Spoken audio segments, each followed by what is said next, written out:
Ассаламуалейкум, армысыздар әлеумет. Бүгін міне Жаңа Өзен қаласында орталық 8-ші мектепте шеген ұрпақтары жиналып осындай бір акция ұйымдастырып жатыр.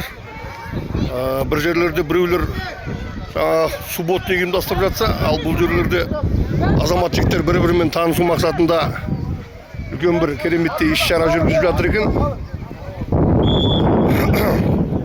Басқа да рудағы ағайындарға жұғысты болсын.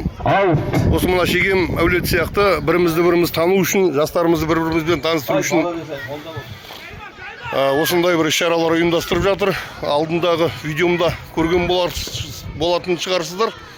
Президенттеріміз таңертең сағат 9-да осы әр рудың президенті бар бізде. Маңғыстауда әр рудың өз президенті бар. Әр рудың өз президенті. Біздің де шегемнің президенті ақсақалымыз Талас ағамыз келіп осы жерде, Алдаберген ағаларымыз келіп осы жерде осы акцияның ашылуына өздерінің лебіздерін білдіріп кеткен болатын. Енді біз не дейміз?